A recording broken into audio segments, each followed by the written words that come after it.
I think what we've seen over the last 2 days is the deepening of Israel's isolation when it comes to this coming week in the United Nations.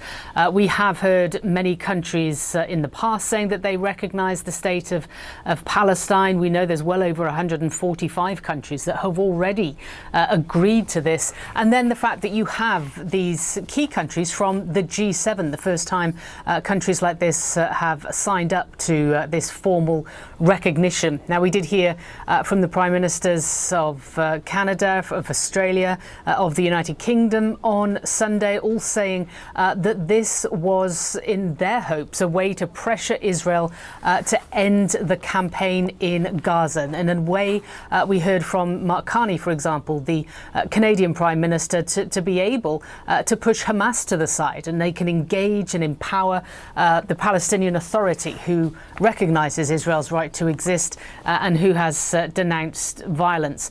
We are seeing, though, on the Israeli side, a digging in of opinions, certainly from the Israeli Prime Minister, Benjamin Netanyahu, saying very clearly what we have really heard in more hushed tones over recent years. Let's listen to Benjamin Netanyahu.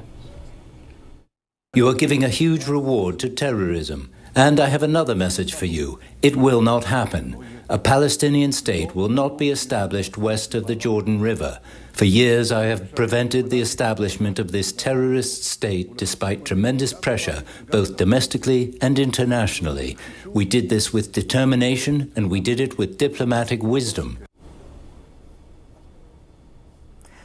Now, we are seeing on the ground as well that Israel is expanding settlements, that they are approving the controversial E1 plan, for example, which effectively cuts the West Bank in half, so there won't be a continuous Palestinian state, even if there were to be the two-state solution coming into being. But it's something that Israel and certainly this far-right coalition that Netanyahu sits on top of at this point is very much against.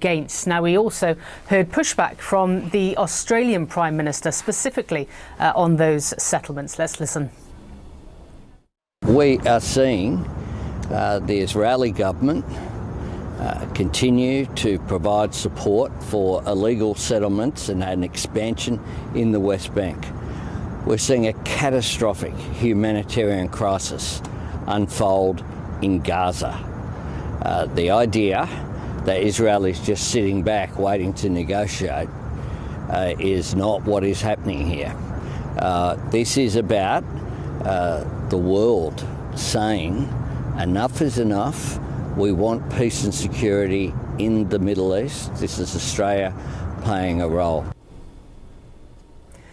Now, it's important to say that this is largely symbolic, what we have heard from these G7 nations on Sunday, because nothing will actually change on the ground. This doesn't mean that we are going to see a Palestinian state being created because more countries are publicly supporting the idea of a state. It will not change the reality on the ground. There is still the war raging in Gaza, but these prime ministers said it was important for them to put their support behind it.